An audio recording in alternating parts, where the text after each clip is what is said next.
Welcome back, 4th grade. This is our second day of our read aloud of Holes by Louis Sachar. Today we're going to kind of finally get to the camp and kind of see what new characters we'll have in store for us. Stanley felt somewhat dazed as the guard unlocked his handcuffs and let him off the bus. He'd been on the bus for over 8 hours. "Be careful," the bus driver said as Stanley walked down the steps. Stanley wasn't sure if the bus driver meant for him to be careful going down the steps or if he was telling him to be careful at Camp Green Lake. "Thanks for the ride," he said.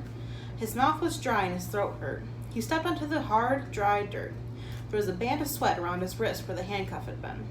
The land was barren and desolate.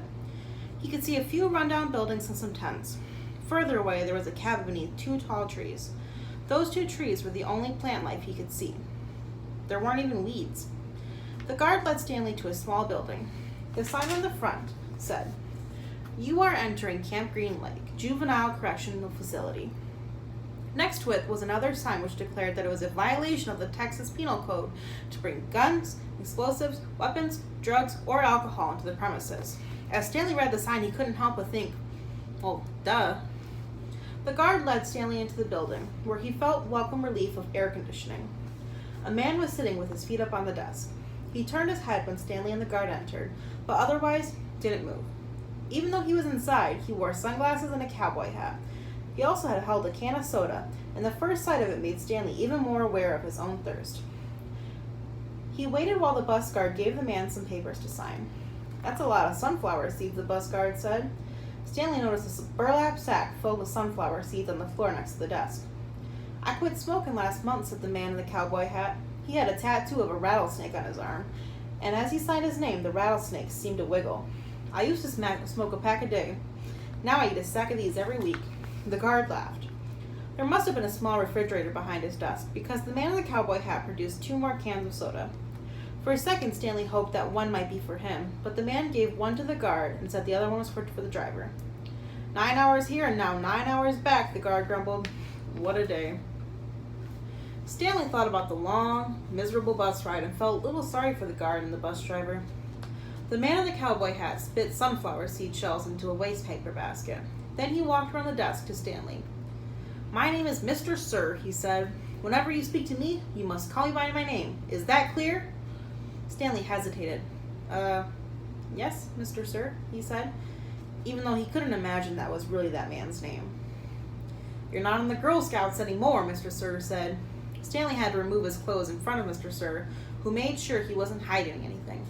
He was then given 2 sets of clothes and a towel. Each set consisted of a long-sleeve orange jumpsuit, an orange t-shirt, and yellow socks. Stanley wasn't sure if the socks had been yellow originally. He was also given white sneakers, an orange cap, and a canteen made of heavy plastic, which unfortunately was empty. The cap had a piece of cloth sewn on the back of it for neck protection. Stanley got dressed. The clothes smelled like soap. Mr. Sir told him he should wear 1 set to work in and 1 set for relaxation. Laundry was done every 3 days. On that day, his work clothes would be washed. Then the other set would become his work clothes, and then he would get clean clothes to wear while resting. "You are to dig 1 hole each day, including Saturdays and Sundays. Each hole must be 5 feet deep and 5 feet across in every direction. Your shovel is your measuring stick. Breakfast is served at 4:30. Stanley must have looked surprised, because Mr. Sir went on to explain that they started early to avoid the hottest part of the day. "No one is going to babysit you," he added. "The longer it takes you to dig, the longer you will be out in the sun. If you dig up anything interesting, you are to report it to me or any other counselor. When you finish, the rest of the day is yours." Stanley nodded to show he understood. "This isn't a Girl Scout camp," said Mr. Sir. He checked Stanley's backpack and allowed him to keep it. Then he led Stanley outside into the blazing heat. "Take a good look around you," Mr. Sir said. "What do you see?" Stanley looked across the vast wasteland. The air seemed thick with heat and dirt. "Not much," he said, then hastily added, "Mr. Sir." Mr. Sir laughed. "You see any guard towers?" "No." "How about an electric fence?" "No, Mr. Sir." "There's no fence at all here, is there?" "No, Mr. Sir." "You want to run away?" Mr. Sir asked him. Stanley looked back at him, unsure of what he meant. "If you want to run away, go ahead, start running. I'm not going to stop you." Stanley didn't know what kind of game Mr. Sir was playing. "I see you're looking at my gun. Don't worry, I'm not going to shoot you." He tapped his holster. This is for yellow-spotted lizards. I wouldn't waste a bullet on you. I'm not going to run away, Stanley said. Good thinking, said Mr. Sir. Nobody runs away from me here. We don't need a fence. Know why? Because we've got the only water for hundreds of miles. You want to run away? You'll be buzzard food in 3 days. Stanley could see some kids dressed in orange and carrying shovels dragging themselves towards the tents. You thirsty? Asked Mr. Sir. Yes, Mr. Sir, Stanley said gratefully. Well, you better get used to it. You're going to be thirsty for the next 18 months. 5. There were 6 large gray tents, and each one had a black letter on it. A, B, C, D, E, or F. Miss Stanley was assigned to D10. Mr. Pendanski was his counselor. My name was easy to remember, said Mr. Pendanski, and as he shook hands with Stanley just outside the tent. 3 easy words. Pen, dance, key. Mr. Sir returned to the office. Mr. Pendanski was younger than Mr. Sir and not nearly as scary looking. The top of his head was shaved so close it was almost bald, but his face was covered in a thick, curly black beard. His nose was badly sunburned. Mr. Sir really isn't so bad, said Mr. Pendanski. He's just been in a bad mood ever since he quit smoking. The only person you've got to worry about here is the warden. There's really only one rule at Camp Green Lake. Don't upset the warden. Stanley nodded as if he understood. I want you to know, Stanley, that I respect you, said Mr. Pendanski. I understand that you've made some bad mistakes in your life. Otherwise, you wouldn't be here. But everyone makes mistakes. You may have done some bad things, but that doesn't mean you're a bad kid. Stanley nodded. It seemed pointless to try and tell his counselor that he was innocent. He figured that everyone has probably said that. He didn't want to tell Mr. Pendanski to think that he had a bad attitude. I'm going to help you turn your life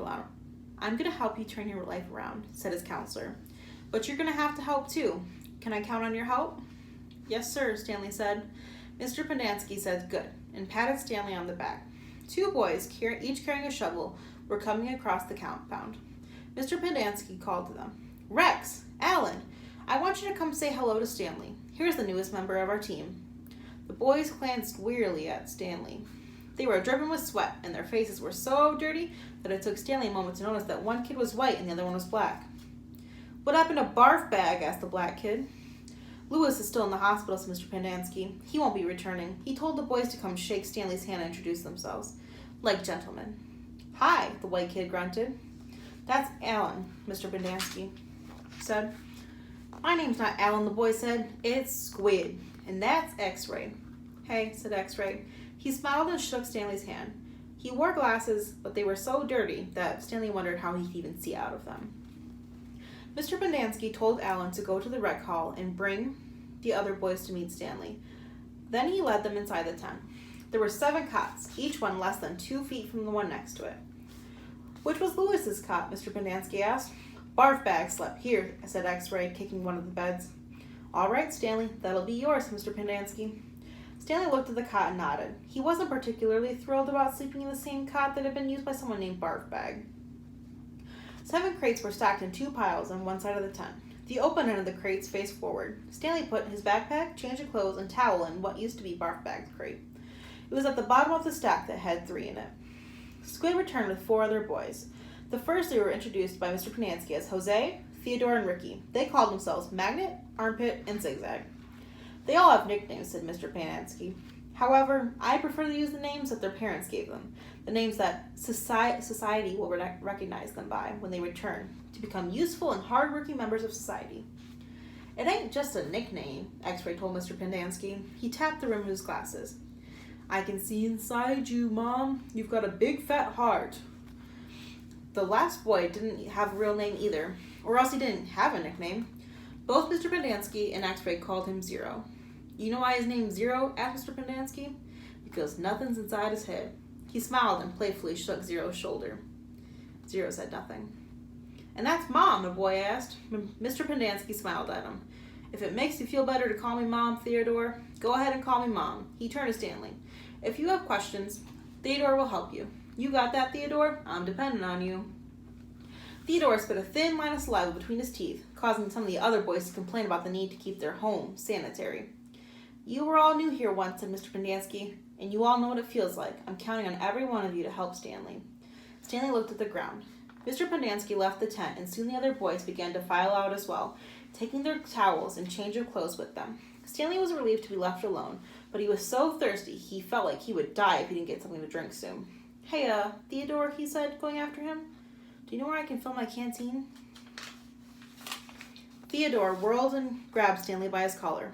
My name's not Theodore, he said. It's Armpit. He threw Stanley to the ground. Stanley stared up at him, terrified. There's a water spigot on the wall of the shower stall. Thanks, Armpit, said Stanley. As he watched the boy turn and walk away, he couldn't for the life of him figure out why anyone would want to be called Armpit. In a way, it made him feel a little better about having to sleep in a cot that had been used by someone named Barfbag. Maybe it was a term of respect. So, messed up. Those are chapters 4 and 5 of Holes. Stanley talked a little bit about, when Mr. Pendanski talked to him about, oh, well, you're kind of a bad kid and I'm here to help and fix you. Stanley mentioned that he was innocent. We might not all know what the word innocent means, but innocent means that he didn't do the crime that they say he committed. So later on in the book, we'll kind of figure out what society thinks that Stanley did. What crime could he have possibly committed that Stanley says that he did not do? We'll find out maybe if he is innocent or maybe if he did do it. And later on, we will talk about that and we will see what his first full day at Camp Green Lake looks like. I am a stuttering mess today. Have a good day, you guys.